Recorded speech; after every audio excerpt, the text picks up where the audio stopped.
Muy bien, saludos a todos una vez más.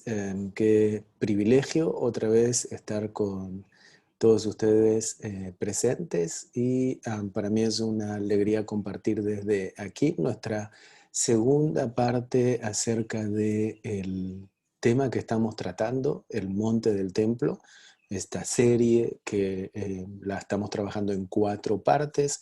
Nosotros hoy vamos a estar en la parte 2. Recuerden que la parte 3 va a ser ya directamente en enero 2021. Ya se encuentra el formulario listo para que ustedes puedan también registrarse, puedan recibir el Zoom, directamente el link para poder conectarse en vivo y en ese momento ahí también podamos tener interacción, y que puedan tener ustedes también preguntas y podamos de este lado, desde aquí, desde Israel, poder darles respuesta. Así que va a ser una alegría si ustedes también pueden tomar parte. Sé que la última vez hubo mucha gente que se quedó afuera y no queríamos o no queremos que muchos de ustedes se queden fuera. Recuerden que este es un webinar gratuito que hacemos una vez al mes y además tenemos mucho material en línea, recursos de educación, de arqueología, de historia, de temas importantísimos para aquellos que aman la Biblia, que les interesa la historia, que quieren conocer la cultura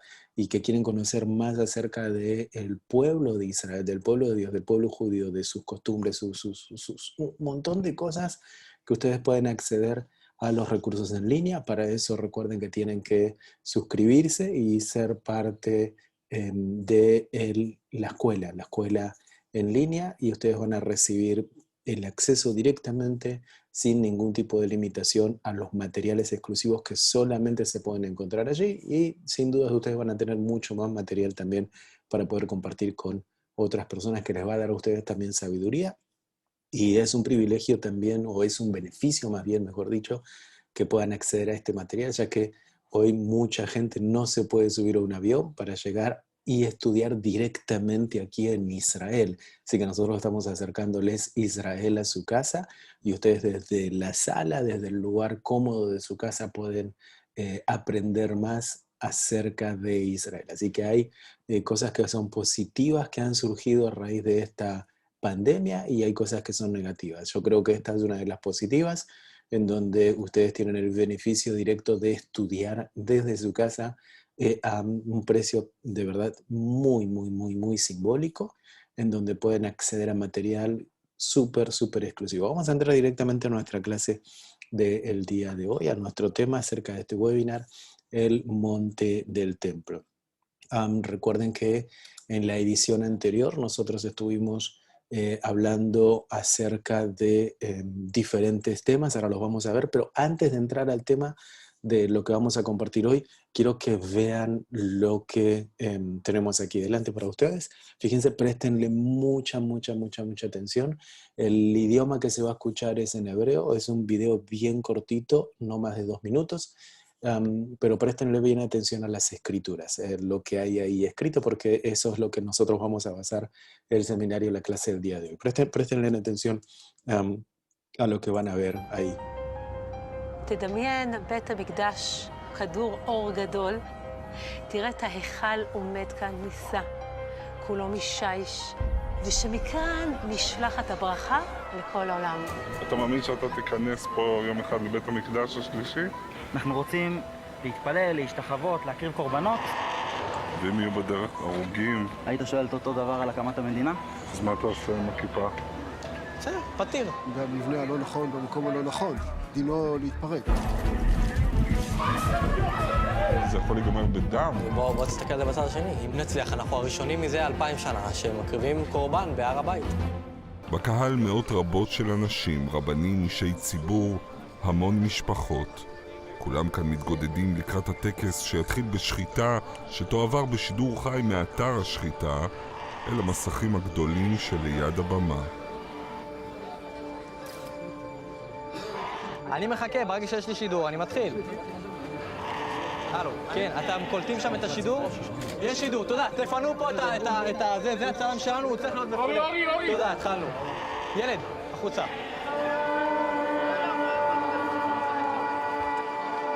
רבותיי, תסתכלו על המסך. באזור השחיטה מתבצעת השחיטה, באופן אמיתי כרגע מתבצעת שם שחיטת כבש, כמו שקורית הרבה פעמים, ובסוף הערב גם יוכלו לקבל. רבותיי, את הכבש צריך להפשיט. איך מפשיטים כבש? קצת דמיון. לא מגעיל אותך כל העשר? מגעיל זה לא המילה. אני קצת מכריח את עצמי. כשהשחיטה נגמרת, האיברים הפנימיים של הכבש נשלחים לבמה. הכהנים מזים את הדם המזויף, מברכים את הקהל.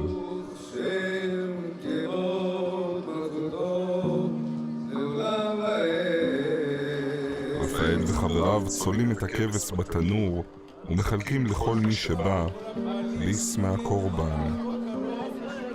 קורבן פסח ולהודות לקדוש ברוך הוא בביאת המשיח ובבניין המקדש במהרה בימינו אמן.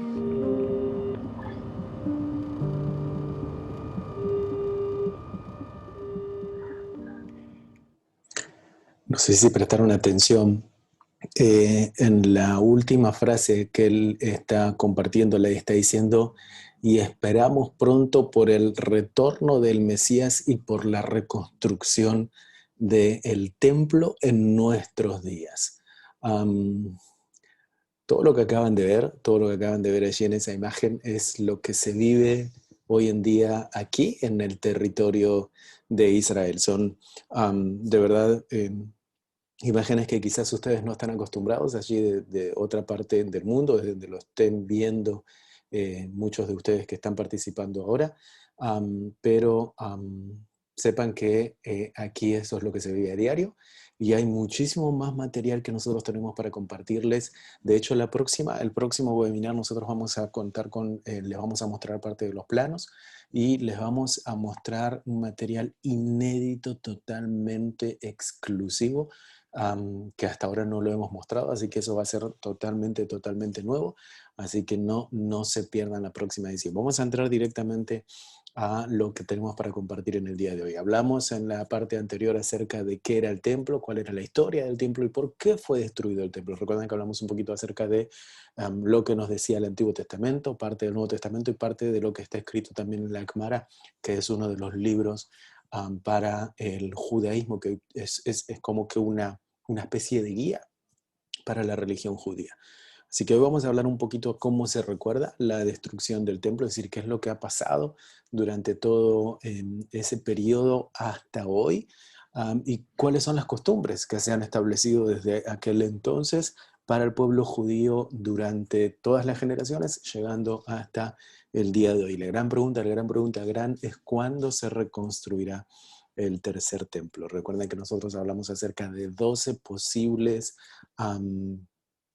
estaciones o asentamientos en donde se cree que puede llegar a estar el templo en sí, debido al lugar específico del lugar santísimo.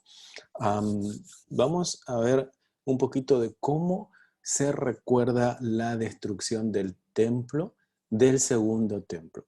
Recuerden que nosotros hablamos siempre que esto sucede en el territorio de Israel y más precisamente en la ciudad de Jerusalén. Cuando el primer templo cae, hablamos y recordamos que hubo un periodo de 400 años de silencio, y luego de ese periodo de 400 años de silencio, que fue en donde no tenemos dentro de los libros canónicos, tanto en el Antiguo como en el Nuevo Testamento, la historia, pero sí tenemos la historia de los macabeos, por ejemplo, que eso parte de los 400 años de silencio. Y hay algo que cuando Jesús aparece en escena, hay algo que sucede y algo que Él dice. Es decir, cuando Él ya está caminando como una persona física sobre la faz de la tierra, hay algo que Él dejó, que sus palabras salieron en la ciudad de Jerusalén, y es lo siguiente. En el libro de Lucas, capítulo 19, verso 41 nos dice: y cuando llegó cerca de la ciudad, al verla, lloró sobre ella. Él se encontraba en el Monte de los Olivos. En el Monte de los Olivos, hoy creo que vamos a terminar casi la clase en el área del Monte de los Olivos, porque les quiero contar algo muy importante acerca del Monte de los Olivos que se hacía en aquel entonces, y sí que se está comenzando lentamente al día de hoy, es algo que ha cambiado y que va a cambiar la agenda para los próximos días a nivel mundial. Presten atención a lo que estoy diciendo, a nivel mundial. Ahora, vean lo que dice aquí. Dice, y cuando llegó cerca de la ciudad, al verla lloró sobre ella, diciendo, oh, si también tú conocieses a lo menos en este día lo que es para tu paz, mas ahora está encubierto de tus ojos, porque vendrán días sobre ti cuando tus enemigos te rodearán con vallado y te sitiarán y por todas partes te estrecharán y te derribarán a tierra y a tus hijos dentro de ti y no dejarán en ti piedra sobre piedra por cuanto no conociste el tiempo de tu visitación. Fíjense que aquí Jesús, él está dando una palabra profética. Él está hablando aquí algo muy, muy interesante acerca de que las palabras, es decir, las palabras que él estaba diciendo en aquel momento eran unas palabras muy, como decirles, en tono agresivo. Él estaba haciendo como de manera agresiva para la gente de aquel entonces en la ciudad de Jerusalén, porque estábamos hablando de la casa de Dios. En ese lugar se encontraba la casa de Dios. En ese lugar estaba el grupo más, como decir, para aquel entonces, como más exclusivo. Los saduceos estaban allí encargados. Toda la élite se encontraba en la ciudad de Jerusalén. Y que aparezca un Galileo, que aparezca Jesús, alguien que no tenía la capacidad financiera para poder estar en el estado donde estaba el resto de la gente, no sé, donde estaban los sacerdotes, el Sanedrín y todo aquello. Él dijo unas palabras que fueron agresivas, que fueron de hecho amenazantes. Él dijo, van a venir días que cuando tus enemigos te rodearán con vallado, te sitiarán y te van a derribar a tierra. Es decir, ¿por qué le dice? Porque no conociste el tiempo de tu visitación. Ahora, esa profecía se cumple, crea usted o no lo crea usted en Jesús, esas profecías, las palabras que salieron de la boca de Jesús, se cumplen unos años más tarde de que Él haya muerto y resucitado. ¿Cuándo esto sucede? Sucede con el ataque de los romanos. Recuerden que los romanos empezaron a debilitar entre ellos mismos y tuvieron que venir desde Roma, es decir, la Judea romana de Jerusalén se empezó como a debilitar y tuvo que venir la Roma desde afuera, es decir, la Roma original, los romanos, para venir a luchar contra la rebelión de los judíos que se estaban levantando en contra de la Judea romana. Y entonces apareció lo que se conoció como la Legión 10, apareció también la Legión número 5 y aparecen las Legiones 12, 15 que estaban bajo el mandato de Titos. Ellos fueron los que aparecen un día 14 del mes de Nisan del año 70 después de la era cristiana. Esto sucede en la época del Pesaj, en la época de la Pascua, 70 años después de la era cristiana, después de la era común, la Pascua, es decir, Jesús, si nosotros tenemos que agarrar la era común y decimos 33 después de Jesús, Él fue crucificado.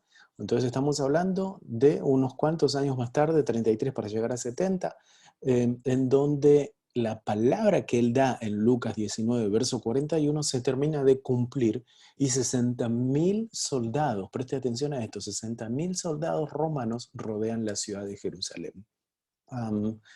Y fíjense lo que decía ahí, vendrán días sobre ti cuando tus enemigos te rodearán. Es decir, aquí está. 60.000 soldados romanos, un 14 del mes de Nisan.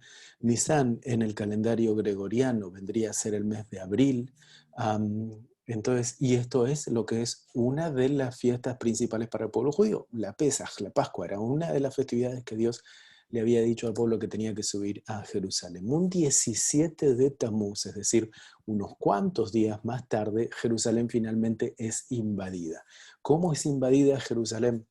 Es rodeada primeramente por los romanos y después de tantas semanas, es decir, de estarle unos cuantos días fuera de la ciudad, ellos al terminar de rodearla lo que querían lograr era debilitar a los ciudadanos dentro, es decir, a los soldados o a la rebelión judía que estaba dentro de las murallas, era para que ellos se queden sin armamentos, sin alimentos, y al tenerlos débiles, al no poder salir a buscar agua y cosas así, entonces ellos terminan entrando. Y terminan entrando por medio de una de las tres, es decir, había 3 murallas en aquel entonces, así no es exactamente la misma que hoy se le ve. Hoy tenemos, por ejemplo, una de las murallas que data del año 1100 incluso de la era de Jesús.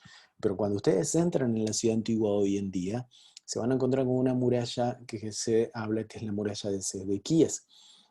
Esa se encuentra dentro de la ciudad antigua, y esa muralla es parte de la muralla conquistada por los romanos en el año 70 después de la era común, un 17 de Tamuz. ¿Qué es lo que pasó concretamente el 17 de Tamuz? Sucedieron diferentes catástrofes en la historia del pueblo judío. Fíjense que siempre le fueron acompañando catástrofes y situaciones al pueblo judío en fechas específicas. El 17 de Tamuz fue uno de ellos, y después nosotros vamos a ver una fecha que es una fecha también bien interesante para poder tenerla en tema. Pero primeramente se calcula que un 17 de Tamuz Moisés rompe las tablas de la ley en el monte Sinaí por respuesta al pecado del becerro de oro. Préstele atención al becerro de oro. Anótese por ahí becerro de oro, si tiene la posibilidad de escribir con un bolígrafo, una hoja, anote becerro de oro, porque esto lo vamos a volver a tocar en unas hojitas más adelante. Las ofrendas diarias del primer templo, estamos hablando del templo de Salomón, fueron suspendidas durante el sitio de Jerusalén porque los sacerdotes no podían ya obtener animales, es decir, no había manera de tener animales. Recuerden que también el primer templo de Salomón había sido conquistado y había sido destruido también. Las paredes de Jerusalén son traspasadas previo a la destrucción del segundo templo en el 70 después de Cristo, es decir, antes de que el segundo templo, aquel que había creado el rey Herodes, sea destruido, primeramente la ciudad de Jerusalén tiene que ser penetrada.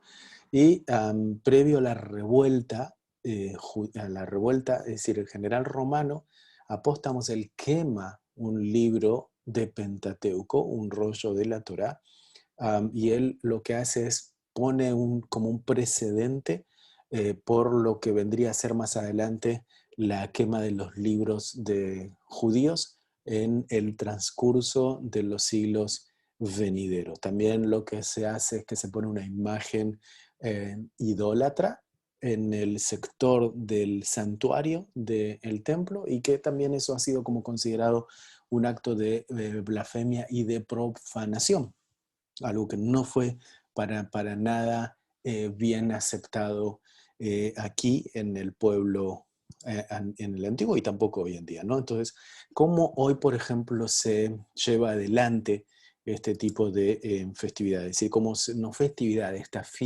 fecha específica, más bien, mejor dicho, acostumbrados a que aquí el pueblo judío es un pueblo de muchas festividades, pero esta no es exactamente una festividad. Aquí, por ejemplo, ese mismísimo día, un 17 del mes de Tamuz en el calendario hebreo, no se permite comer, no se permite beber, desde, recuerden, el amanecer hasta el crepúsculo. Las mujeres embarazadas y lactantes, ellas, aquellas que tienen o que tienen aquellas personas problemas con la salud, ellos están libres, no necesitan hacer el ayuno. Pero si el día, por ejemplo, coincide con un día Shabbat, el ayuno es postergado hasta el día domingo. Es decir, en Shabbat no es necesario ayunar si es un 17 de Tamuz. Está prohibido si bañarse, ungirse y utilizar calzados de cuero. Perdón, está permitido, no es que está prohibido. El día de la expiación, el Yom Kippur, es el día del perdón que se hace una vez en el año. ¿Recuerdan aquel día que tenía que entrar el sumo sacerdote al templo? Ese día sí está completamente prohibido ducharse, rasurarse, ponerse, por ejemplo, zapatos de cuero. Todo eso está totalmente prohibido. En este 17 de Tamuz se permite porque no es una cuestión de purificación personal. Tampoco es una cuestión de purificación en la carne. Simplemente es un día de tristeza que va a preparar los días de tristezas que van a venir también más adelante. Se hace una oración y se comienzan a hacer también lecturas. La oración matutina está también relacionada con el libro de Éxodo. Presten atención, Éxodo capítulo 32, verso 11, en donde se hablan acerca de los atributos de la misericordia. Esto es lo que sucede un 17 de Tamuz. ¿Y por qué les cuento esto? Porque es importantísimo que ustedes logren entender desde el punto de vista judío cómo se lo ve a la caída del templo desde el punto de vista judío y cómo hoy en día el pueblo judío se encuentra en cuanto a que su templo no está.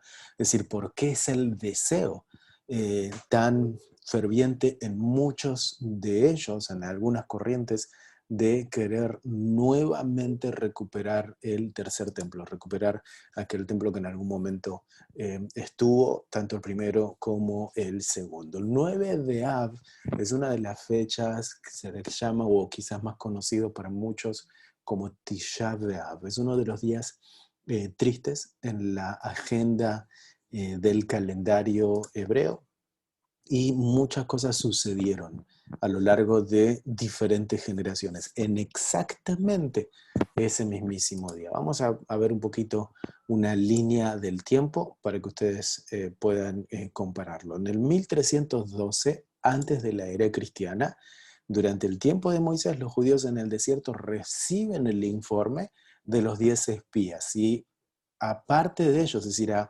algunos de ellos se les prohíbe de por siempre, es decir, de su futuro, la entrada a la tierra prometida. Lo que iba a ser la entrada a la tierra de Israel, no pueden entrar.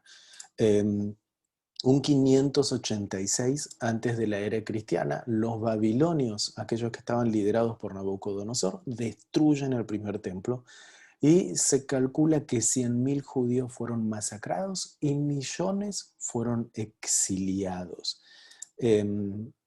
Otra de las cosas, en el 70 de la era cristiana, los romanos, como vimos antes, liderados por Tito, hijo de Vespasiano, ellos destruyen el segundo templo, y presten atención a este número. Se calcula que unos 2 millones de judíos mueren y aproximadamente 1 millón son exiliados también. Recuerden que a partir de allí comienza el exilio del pueblo judío, que les va a acompañar hasta el restablecimiento del Estado de Israel en el año 1948. En el año 135, ya estamos hablando en la era cristiana, la revuelta de Bar Kokhba. Bar Kokhba fue alguien que se autoproclamó Mesías. Aquellos que están tomando los recursos en línea, de la escuela en línea, desde aquí, desde Israel, saben que estuvimos hablando acerca del Jesús histórico, y cuando tomamos el tema del Jesús histórico llegamos a uno de los recursos en donde hablamos acerca de la época mesiánica, es decir, la época en donde hubo muchos de aquellos que se autoproclamaron Mesías, y de hecho también los encontramos en el Nuevo Testamento, muchos de ellos que se autoproclamaron Mesías. Y Bar Kokhba fue uno de ellos. De hecho, hasta el día de hoy hay una celebración en el calendario hebreo que se hace una celebración en honor a Bar Kokhba. Es un día que se hacen fuego y se prende fuego, hay mucho humo, una cosa muy extraña, ¿no? ¿Qué es lo que sucede? La revuelta de Bar Kokhba concretamente es detenida por el emperador Adriano, romano, y también muchos judíos, 100.000 aproximadamente, son masacrados. En el área del templo y todo el sector alrededor hubo también mucha gente que murió. Jerusalén concretamente es destruida, y ahí es donde se renombra, deja de ser Jerusalén, se transforma en Aolia Capitolina, y es donde se prohíbe finalmente el acceso a los judíos. Es decir, todo judío tenía prohibido el acceso a la nueva Aolia Capitolina, lo que una vez había sido Jerusalén. Desde ahí es donde también deja de ser Israel y se transforma en el nombre que muchos conocen hoy en día por el nombre Palestina. En el año 1492, este es un dato bien interesante también, que es lo que sucede en la era común, en la era luego de lo que es el año cero, un 9 de Av, la Inquisición española. y es donde termina con la expulsión de los judíos en España. Fíjense qué interesante, ¿no? Que en un día mismo en el calendario es como que va permanentemente siguiendo una especie de patrón de, am,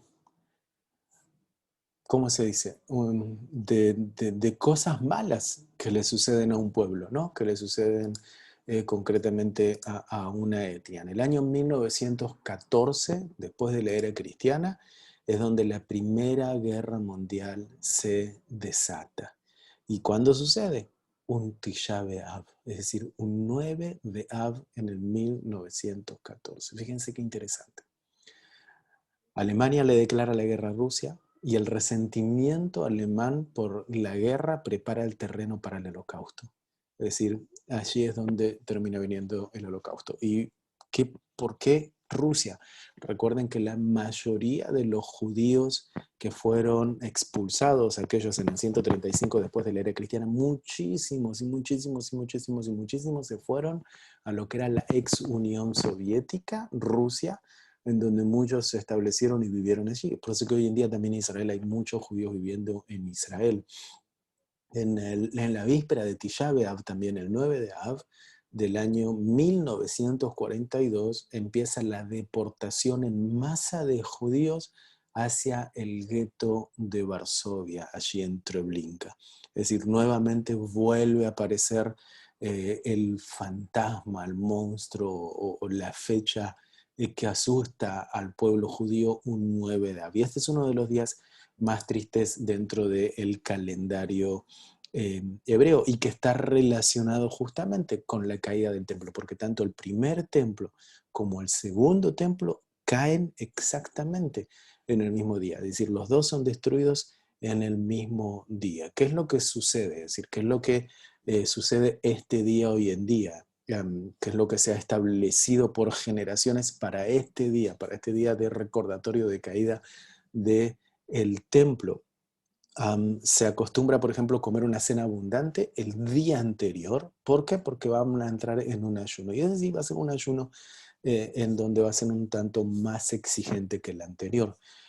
Se hace lo que se conoce como una seuda mafseket, es una comida en donde solo pueden tener pan, agua y huevo duro. Es decir, algo como que tiene que ser como suficiente, ¿no? Suficiente para poder, digamos, no necesito comer demasiado, ni tampoco necesito comer poco. Tiene que ser lo justo y necesario. El huevo tiene dos simbolismos. Por ejemplo, la forma redonda genera para el pueblo judío el ciclo de la vida. Fíjense que ellos, nuevamente, es interesante porque ellos le están mostrando como una especie, en ese ciclo de la vida, como una especie de patrón, en donde está siempre volviendo ese 9 de Av a hacer algo en contra del pueblo judío. Entonces ellos lo pueden imaginar de esa manera, ¿no? Lo imaginan como una especie de ciclo. Y dicen, es el huevo, es por eso la representación de que el huevo tiene que estar ese día. Pero por otro lado, esa es una de las representaciones, pero la otra representación también, o el simbolismo que tiene, es que al hacerse más duro, es decir, a medida que se cocina, el huevo se va haciendo más duro. Y eso es como una especie de simbolismo de capacidad del pueblo judío para soportar la presión, la persecución, el castigo, el dejarlo solo. Es decir, conforme lo pongan bajo mayor presión, el pueblo como que se va endureciendo más, el judío se va endureciendo más y como que se va fortaleciendo más, al punto de terminar de hacerse hecho, ¿no? De hecho, hay algo que nos dice también las Escrituras en el libro de Ezequiel, dice, y el pueblo judío es duro de cerviz. Y es bien interesante también eso, cómo es esto de que el huevo se cocina y se pone duro, pero en realidad el punto allí es que alcanza su punto máximo de fortaleza, de fuerza, de que para el pueblo judío es que se hizo. Entonces en esta comida se hace una junta de cenizas cuando se hace esta cena y se hacen como para preparando un pequeño papel en donde se calienta, se quema, se juntan esas cenizas de una manera simbólica como recordando el duelo de las cenizas caídas por el templo. Y entonces se agarran y se tiran, ¿no? Hay oración también que se hace en ese día y se presta mucho, mucho en las sinagogas el servicio a la oración. ¿Qué es lo que se espera para los próximos días? Préstenle bien atención a esto porque esto es muy, muy, muy, muy interesante. Hay varios elementos que se están hoy en día practicando y preparando en Israel para lo que viene acerca de la reedificación del tercer templo. Por eso que lo que yo les decía, que no se pierdan bajo ningún punto de vista, agéndense allí, el hecho de poder participar y el hecho de poder estar en nuestra próxima webinar, porque ahí es donde también va a haber posibilidades de poder hacer preguntas, respuestas, y eso va a estar bien, bien, bien, bien interesante. Vamos a tener también gente allí clave ese día. Ahora, esa imagen que ustedes ven ahí delante, habrán visto por el internet, aquellos que les gusta y les fascina el tema del templo, habrán visto por el internet que hay mucha gente que habla acerca de la vaca bermeja, la vaca roja, también conocida. Lo que mucha gente no sabe es qué significa. Mucha gente que llegó a la fe, aceptó a Jesús como su Mesías, se encuentran con el Nuevo Testamento y tienen muy poco conocimiento del Antiguo Testamento. Y aquellos que conocen mucho el Antiguo Testamento tienen muy poco conocimiento del Nuevo. Entonces se genera como una especie de desfasaje, como que no se entiende muy bien la relación de uno con el otro. Y la vaca bermeja es un animal que tiene una función en el Antiguo Testamento y en el Nuevo Testamento se la puede llegar a interpretar o se la puede llegar a ver como que ya no hay necesidad, o sea, no sé qué es lo que creen muchos de ustedes que están del otro lado, pero no hay necesidad ya de que esta vaca cumpla la función como se la cumplía en el Antiguo Testamento. De hecho, hay muchos hoy en día, hay diferentes corrientes en el pueblo judío que no creen bajo ningún punto de vista en el Nuevo Testamento, pero muchos de ellos también se oponen a las prácticas de la vaca bermeja. ¿Cuál era la práctica de la vaca bermeja? Libro de Números, capítulo 19, si ustedes van y lo leen todo el capítulo, les va a hablar acerca de la vaca bermeja. Por eso les voy a hacer una especie de resumen. Recuerdan que yo les hablé acerca del Monte de los Olivos, dije que íbamos a llegar ahí al Monte de los Olivos casi hoy, cuando Jesús está caminando, está entrando en el libro de Lucas y él está anunciando la caída del templo. Les dije, presten atención aquí porque también allí se está hablando acerca de un becerro, ¿no? También en varias ocasiones hablamos acerca de un becerro, Monte Sinaí, becerro de oro. Es bien interesante eso porque es como que es la misma figura que vuelve a reaparecer en diferentes escenas de la historia para el pueblo judío. Ahora, Jesús está caminando por el Monte de los Olivos. ¿Y qué era lo que se hacía en el Monte de los Olivos? En la época del primer templo, se hacía lo que se conocía como la quema de la vaca roja o la vaca bermeja. Ahora, el pueblo judío durante 2000 años que no tiene el templo, que no se encuentra el templo, la vaca roja o la vaca bermeja es uno de los elementos fundamentales a la hora de comenzar, présteme atención, de comenzar la práctica de los sacrificios. Sin la vaca bermeja no se pueden, según el entendimiento del Antiguo Testamento, en Números capítulo 19, no se pueden realizar prácticas de sacrificio en el templo. Por más que se encuentre el arca del pacto y por más que se encuentre el sumo sacerdote y que haya sido probado que viene del linaje sacerdotal. Es decir, por más que se cumplan con esos requisitos y por más que él tenga la vestimenta de lino, es decir, por más que esté todo, incluso por más que esté el templo allí, obviamente, no se puede llevar adelante absolutamente nada sin antes tener el precedente de la vaca bermeja. Ustedes me van a decir, sí, pero en nuestros países, como en Centroamérica, en Sudamérica, en Norteamérica, uno va por los campos, uno va por Asia, va para Alemania, pasa por los campos en la ruta y mira y hay cantidades de vacas rojas. Hay un montón, hay muchas vacas rojas, y es verdad, hay muchas vacas rojas. Pero el punto es que la vaca roja tiene que ser de Israel. Uno. Segundo, si tiene un solo pelito blanco o un solo pelito de otro color, ya no sirve. Entonces, tiene que ser un animal que de manera natural es completamente rojo y que no le va a salir un solo pelito. Entonces hay un control total en donde van ahí con lupa y lo miran y se fijan, lo peinan, a ver si tiene pelito rojo, no tiene pelito rojo, si tiene pelito que le afecta el color rojo, no tiene. Entonces si hubo una que la estaban preparando, recuerden que también tiene que tener un periodo de tiempo, y si la estaban preparando y en un momento dado, a partir de los 6, 7, 8 meses, le salió un pelito de otro color, ya no sirvió.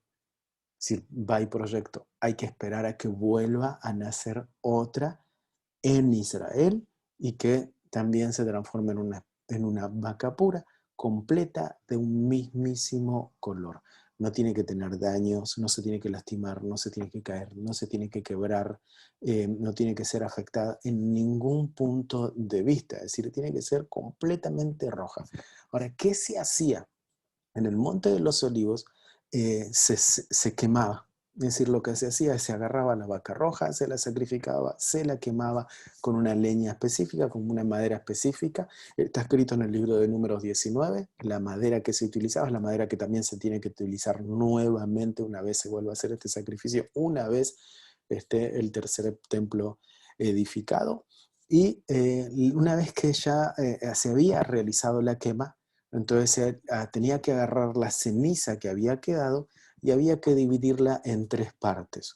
Una parte iba a ser para la familia sacerdotal, otra parte iba a ser derivada, iba a ser llevada hacia el templo, y otra parte iba a hacerse en el mismísimo lugar en donde se hizo la quema, que es decir, el Monte de los Olivos. En ese mismo lugar ahí tenía que quedarse. Ahora, ¿cómo se hacía? Es decir, ¿qué era para la familia sacerdotal? Tenía que haber sido, había purificación, tenía que haber sido purificación ¿de qué? De carne. Entonces, ¿qué se hacía? Se agarraba la ceniza de la vaca, se la llevaba al estanque cerca de la ciudad de Jerusalén, se agarraba agua del estanque de Siloé, se la mezclaba con la ceniza, esa agua del estanque de Siloé se la mezclaba con la ceniza, y se la ponían los mikves. Eran estos lugares, aquellos que conocieron y que tuvieron la oportunidad de venir a Israel y fueron a visitar la ciudad de Qumran, el lugar en donde fueron encontrados los rollos del libro de Isaías. Habrán prestado atención que ahí hay muchos mikves, son lugares de bautizos donde los ciudadanos o las personas o la gente que poblaba aquel lugar se metían dentro de estos fuentes o piscinas de agua para purificarse. Y lo hacían hasta 5 veces al día. Es por eso que también se cree, recuerden que Juan el Bautista, él pertenecía a ese lugar. Si ustedes van a la ciudad de Jerusalén hoy en día y van por las escalinatas sur, el lugar en donde se podía llegar a entrar desde la ciudad que se conoce la ciudad de David hacia el templo en la ciudad de Jerusalén, en el monte Moriah, había que atravesar unas escalinatas. Esas escalinatas se le llaman las escalinatas sur. Allí mismo había mikves, había piletones, había piscinas en donde la gente se tenía que purificar, meterse dentro del agua, sumergirse en inmersión completa, salir y entonces estaba purificada, ya podía entrar al área del templo. Ahora, la ceniza de la vaca bermeja mezclada con el agua del estanque Siloé era la única materia que podía purificar inmundo. Es decir, era lo que podía purificar la carne inmunda en aquel entonces. Lo único aceptable. Entonces, por 2000 años, el pueblo judío hoy en día no está practicando servicios de sacrificios. No tiene templo, no tiene sacerdote, no tiene profetas. Entonces, aquella persona que por primera vez, una vez se ha establecido el templo, quiera hacer práctica sacerdotal y quiera hacer un sacrificio en el templo, primeramente tiene que ser purificada. Y para ser purificada tiene que hacerlo al estilo del Antiguo Testamento. Números capítulo 19. Entonces, que tiene que tener una vaca bermeja que sea completamente pura y que al momento de estar edificado el templo, esta vaca esté preparada. Hoy en día, la noticia es que la vaca ya está en el Estado de Israel viviendo. No solamente lograron que sea esa vaca, sino que lograron alinear esa vaca con el esposo de la vaca para que sus hijitos sean exactamente igual a esta vaca. Es decir, que comiencen a nuevamente una generación de vacas bermejas en el territorio de la tierra de Israel, animal puro, sin mancha, de un solo color, listo y preparado para la purificación de la carne inmunda, es decir, de la persona inmunda. Ahora, como dije, eso sucedía en el Antiguo Testamento, y aquellos que no creen en el Nuevo Testamento, entonces cuando se vuelva a restablecer el tercer templo, necesitan volver con esta práctica, que se vuelva a hacer esta práctica. Y aquí quiero hacer una especie de aclaración, porque hay muchísima gente que cree en el Nuevo Testamento, pero está esperando la vaca bermeja, está esperando que aparezca la vaca roja. Es decir, ellos dicen, si aparece la vaca roja, si aparece la vaca bermeja, entonces el Mesías viene. Déjenme decirle que el Mesías no necesita que haya ninguna vaca roja, no necesita que haya ninguna vaca bermeja. De hecho, si se vuelven a hacer estas prácticas, al Mesías no le afecta que se hagan esas prácticas o no se hagan esas prácticas. Y espero no ofender a nadie con lo que acabo de decir. Pero creo que es importante nosotros desde aquí que digamos las cosas como se tienen que decir, ¿no? Porque hay muchísima confusión y hay muchos líderes que dicen o están muy pendientes con este asunto de la vaca, de la vaca, de la vaca, de la vaca y del templo y de la vaca y del templo, y que es algo que va a suceder, sin dudas, va a acontecer, porque la Biblia nos lo dice que sí va a acontecer. Pero no tienen que ser confundidos y volcarse en que si la vaca roja y comienzan los sacrificios, entonces hay mucha gente que va a empezar a alabar y va a estar muy pendiente de la vaca roja y todo eso. Sí tienen que estar pendientes, pero no desde el punto de vista de que van a ser purificados por medio de la vaca roja. No sé si me logro explicarme con esto. Es decir, no necesitan hoy en día aquellos que creen en el Mesías de ninguna mezcla de ceniza ni de agua para ser purificados por medio de un animal. Fíjense lo que nos dice algo en las Escrituras. Si ustedes un día, como dije, buscan en el internet y buscan en la vaca roja, se van a encontrar con muchísimas imágenes como estas, como las que están viendo allí en pantalla. Pero el Instituto del Templo, el Instituto del Tercer Templo, el que se encuentra en la ciudad antigua de Jerusalén, es aquel que está encargado juntamente con un equipo de religiosos que han estudiado muy línea por línea las Escrituras y son los encargados de controlar. Fíjense, aquí están las vacas que pueden ver en pantalla en el estado de Israel. Precisamente se encuentran en el norte. Hay un control de seguridad muy fuerte para poder llegar allí. Hay un control de cuidado del animal muy fuerte, cámaras permanentemente, protección permanentemente del animal para cuando una vez esté terminado y edificado el tercer templo, entonces la función del animal es clave para poder hacer la purificación y limpiar 2000 años de inmundicia, para llamarle de esta manera, así como se le dice en el lenguaje hebreo, o traducido al español, 2000 años de inmundicia, de imperfección del ser humano, en donde finalmente, nuevamente, los sacrificios volverán a el territorio de Israel y más precisamente en el monte del templo, en el monte Moriah. Fíjense lo que nos dice en el libro de Hebreos, capítulo 9, verso 13 al 15. Hoy en día, miren, exactamente esta, la que está aquí, es la que se va a utilizar si es que habría templo. Entonces ya están preparadas las que van a venir después, época posterior. Ahora miren lo que dice, Hebreos capítulo 9, verso 13 al 15. Voy a cortar este video para que no se me distraigan. Fíjense en esto. Dice, porque si la sangre de los toros y de los machos cabríos y las cenizas de la becerra rociada a los inmundos sacrifican para purificación de la carne, cuánto más la sangre de Cristo, el cual mediante el Espíritu Eterno se ofreció a sí mismo sin mancha a Dios, limpiará vuestras conciencias de obras muertas para que sirváis al Dios vivo. Así que por eso es mediador de un nuevo pacto, para que interviniendo muerte para la remisión de las transgresiones que había bajo el primer pacto, los llamados reciban la promesa de la herencia eterna.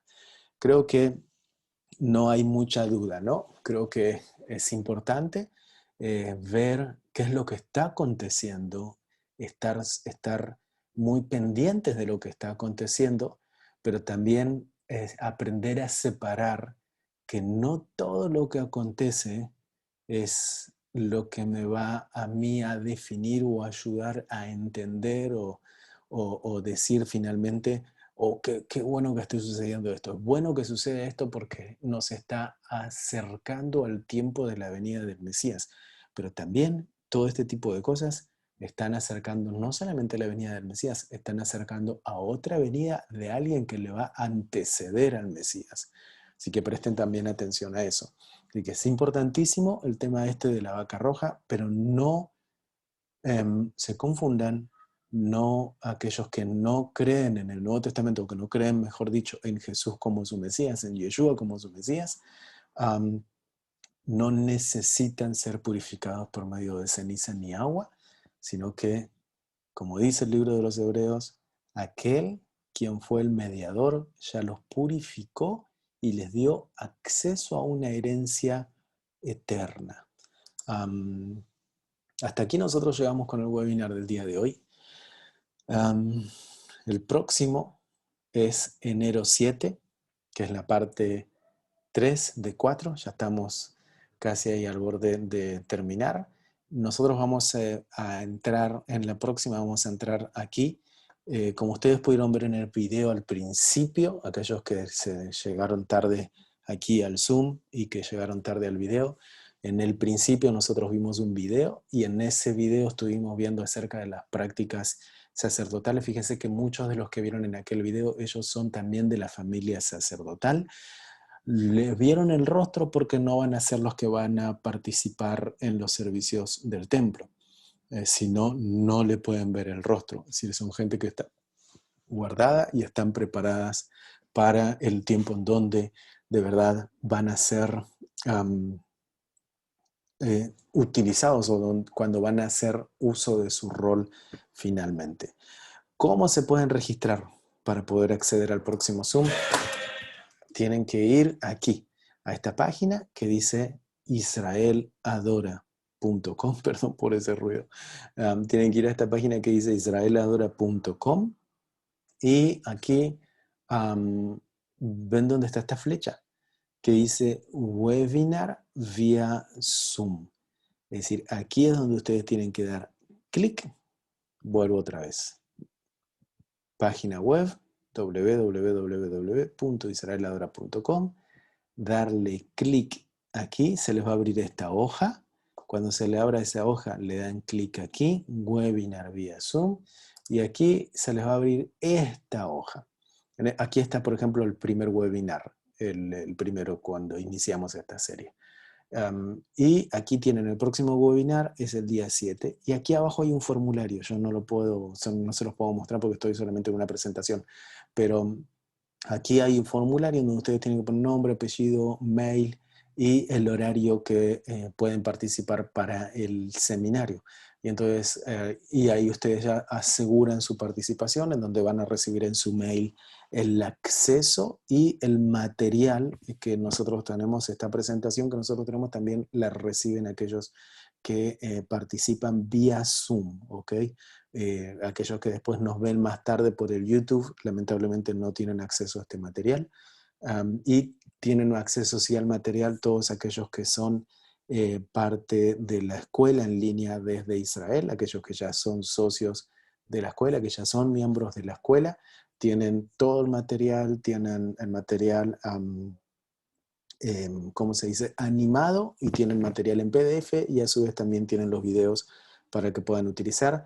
Y además recuerden que tienen la consulta en línea, los números WhatsApp para poder preguntar a la gente que está aquí en las oficinas nuestras, cualquier tipo de duda, inquietud o cosa que haya quedado o cosa que necesiten que se les envíe, aquí estamos. Aquellos que no son parte de la escuela en línea desde Israel, quiero contarles un poquito quiénes somos y por qué hacemos lo que hacemos. Nosotros desde marzo del año 2020 hemos tomado la decisión de transformar todos nuestros materiales virtuales hasta el año 2020, hasta marzo 2020. Nosotros desde el año 2010 recibíamos grupos de diferentes partes del mundo, diferentes grupos de educación, universidades e iglesias que venían y visitaban la tierra de Israel, y aquí con Biblia en mano se recorría la tierra de la Biblia para conocer arqueología, historia, cultura, se conectaba con gente local, se visitaba los sitios históricos, y en muchísimos lugares era obviamente tener intervenciones y a su vez también tener, ¿cómo se dice?, no meditaciones, devocionales en diferentes sitios. Así estuvieron, bueno, Israel Adora, por ejemplo, fue una de las plataformas, la primera y única plataforma que hizo altares de adoración para diferentes grupos, y entre ellos nos acompañaron muchos grupos de bandas de creyentes, Miel San Marcos, Daniel Calvetti, Cristín de Clario, bueno, muchos más, ¿no? Yulisa, Alo Zamorano, Jacobo Ramo, Ingrid Rosario y un montón de salmistas más que estuvieron aquí en Israel, y juntamente con ellos la gente se suma, camina, conoce, adora y conocen la tierra de la Biblia. Debido al cierre, debido a la pandemia y debido a todo esto, dijimos, no queremos limitar a que la gente no pueda seguir aprendiendo de Israel, no puedan seguir entendiendo la arqueología, la historia, porque de verdad cuando uno llega aquí, su corazón es transformado y su mente es llevada a otro nivel. Y una de las cosas que nosotros hemos entendido es que muchos de los líderes o aquellas personas que quieren subirse a un púlpito, o que el Señor les va a poner en un púlpito, necesitan visitar Israel, necesitan conocer la tierra de la Biblia. ¿Para qué? Para poder hablar con autoridad. Fíjense de lo que nosotros estuvimos hablando hoy. Creo que sin duda a muchos de ustedes se les aclaró un poco más el panorama, y además el hecho de poder entender la cultura del pueblo judío y relacionar el Antiguo Testamento con el pueblo judío es algo que da muchísima claridad y quita escamas que estaban en nuestros ojos y años de confusión que se ha enseñado desde la infancia. Mucha gente a veces le tiene miedo al pueblo judío por el tema de que le tiene miedo por movimiento judaizante y cosas así, pero eso también sucede por falta de conocimiento. Hay mucha gente que no tiene conocimiento, que no ha estado nunca en Israel, pero tiene tanto el deseo de aprender de Israel, tanto el deseo de conocer de Israel y el temor de honrar al Dios de Israel, que tristemente terminan cayendo en interpretaciones erróneas o en prácticas erróneas que no tienen absolutamente nada, pero nada que ver con las escrituras, sino que todo lo contrario, se están yendo a corrientes religiosas con las cuales Jesús mismo, que estuvo aquí sobre la faz de la tierra, debatió y mucho con ellas. Nosotros tenemos muchos recursos que tenemos allí para poder ayudarles, las diferentes corrientes de los movimientos judaizantes, cómo es que se fueron cambiando, cómo es que se fueron moviendo, cómo es que se fueron expandiendo en diferentes partes del mundo, y creo que ese es un material que todo creyente debe tener.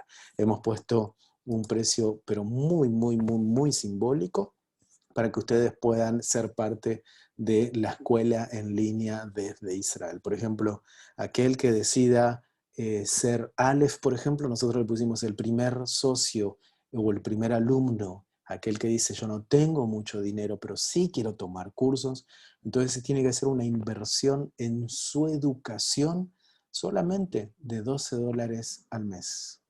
¿Ok? Am, Mucha gente me dice, y présteme atención, porque mucha gente dice las cosas de Dios no se venden.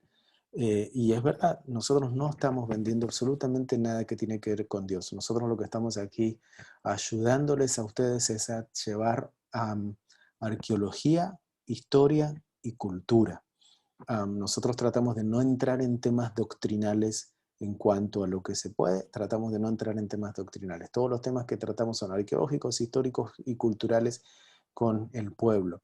Pero sepan que también todo eso cuesta dinero. Es trabajo de investigación, es trabajo de viajar a los lugares, es salario para los guías, para los arqueólogos, para los historiadores que trabajan aquí con nosotros en la escuela. Entonces es material y el obrero es digno de su salario. Entonces es por eso que también nosotros cobramos este material. Si lo diéramos de regalo no se valora. En un momento pensamos, demos de regalo, pero nos hemos dado cuenta que lo que es de regalo la gente no lo valora. Y lo hemos visto cuando hacemos, por ejemplo, un webinar gratuito, la gente entra hasta 5 o 10 minutos y se terminan yendo, o entran y se salen, o entran y se salen, y al fin después le piden el link cuando es gratis, después no terminan entrando, o que se olvidaron o que no. Pero cuando es así, es algo pago, se ve que es alguien que verdaderamente quiere aprender y no es porque simplemente tenía el tiempo libre, oh, me voy a meter a ver esto de qué se trata. Entonces dijimos, nosotros queremos de verdad ayudar a aquellos que verdaderamente tengan en su corazón querer aprender de una buena fuente, de una fuente saludable, y permítanme decirle que somos los únicos creyentes hispanos que vivimos en Israel que hacemos este tipo de material. No hay creyentes en español que hagan este tipo de material. Así que desde el año 2010 que estamos trabajando en esto, y así que usted puede sentirse totalmente tranquilo. Y el día que se abra el aeropuerto y puedan venir, será un placer y un privilegio poder recibirles aquí en Israel y también en nuestra universidad en la ciudad de Jerusalén, para que usted también pueda quedarse aquí un buen tiempo y estudiar desde la tierra de la Biblia. Nuestros edificios están aquí muy cerquita de la ciudad antigua, 400 metros de la ciudad antigua de Jerusalén. Entonces usted, mire, se queda ahí en la terraza, mira y ve la cúpula dorada, el lugar en donde usted va a poder estudiar desde Israel. Pero hasta entonces, prepárese con el material que nosotros tenemos aquí. Aquellos que pagan $12 al mes tienen acceso a 16 clases, 2 módulos, 12 webinars de manera también gratuita, y reciben un certificado en línea, todo el material también que reciben desde aquí. No solamente el material que nosotros tenemos aquí, sino que también reciben libros, libros digital que nosotros se los enviamos de manera gratuita. Hay otros que también pueden recibir un poquito más, si pueden invertir un poquito más, $24 al mes. Se les llama socio ministerial BET y ellos tienen el doble de clases. Fíjese que tienen 32 clases, tienen 4 módulos y tienen 12 webinars. Y aquí hay un agregado que reciben una Biblia hebreo-español. Esto es también un plus porque no hay mucha gente, creo que tenía una por aquí, se me acaba de salir, pero es una Biblia hebreo-español muy, muy, muy interesante. Quizás ustedes la puedan ver allí nosotros tenemos también un material que se llama Conociendo Israel con la Biblia en mano, y con ese material nosotros a veces visitamos y abrimos la Biblia. Es esa Biblia que nosotros utilizamos mientras andamos recorriendo la tierra de la Biblia. Es ese material que se les envía a ustedes de regalo también. Aquel socio que ya puede acceder un poquito más, Gimel, él recibe 48 clases, 6 módulos, 12 webinars, y no solamente recibe la Biblia, préstele atención a esto, no solamente recibe la Biblia de hebreo en español, sino que también recibe un 25% de descuento en programas de viajes a Israel. Nosotros tenemos aproximadamente en el año, un año normal, cerca de 600 viajes a Israel de manera anual, en donde usted puede elegir la fecha, nosotros le enviamos la agenda, le enviamos la fecha, y usted elige, dice, ok, yo puedo en esta fecha. Del costo que salga en ese momento, recibe un 25% de descuento. Mire, creo que algunos de ustedes saben cuánto cuesta un viaje a Israel, y un 25% de descuento que tengan en el viaje presencial es de verdad un beneficio. Y no solamente eso, sino que están recibiendo la Biblia más el 25% y préstele atención, un shofar, un cuerno de carnero de regalo tamaño grande. Algo como lo que tengo aquí, préstele atención a esto. Miren, no es pequeño, miren lo que es. Aquellos que acceden a un poquito más, a 36 dólares al mes. Entonces usted tiene uno de estos, un 25% de descuento en un viaje físico y una Biblia hebreo-español, además de todo el material que reciben. Y también hay beneficios para aquellos que son pastores y quieren reeducar a su iglesia, quieren armarse un grupo en su iglesia, quieren armar una escuela bíblica en su iglesia. Entonces también sepan que estamos aquí para ayudarles y para servirles. ¿Cómo ustedes pueden ser parte? ¿Cómo pueden acceder? ¿Y dónde está esta información? Simplemente tienen que acceder a la escuela en línea www.israeladora.com y allí entonces ustedes acceden a todo el material y todo lo que ustedes quieran tener. Simplemente necesitan un mail y una clave de acceso privada que la tienen que recordar cada vez que entran a ver los materiales, y entonces nosotros les ayudamos a ustedes a salir de un lugar a otro, llegar a un lugar a otro, pasar de una punta para terminar teniendo una educación después de un año que les va a durar 12 meses de educación, en donde ustedes van a terminar saliendo con una, sin dudas, conocimiento muchísimo más profundo de Israel. Y si ustedes se permiten tener el tiempo, invertir el tiempo, háganlo. Ahora creo que tenemos una oportunidad, no tienen que invertir mucho dinero, no tienen que subirse a un avión, no tienen que pagarse un hotel, no tienen que hacer absolutamente nada de todo aquello, sino que es material que ustedes están recibiendo en su casa y que sin duda, nuevamente se lo vuelvo a decir, no lo van a encontrar en ningún lado. Así que nuevamente vayan a esa página web, regístrense para el webinar del 7 de enero y regístrense también para ser socios o miembros o nuevos estudiantes de la escuela en línea desde Israel. Así que sin más, muchísimas gracias por haber estado con nosotros hasta el día de hoy.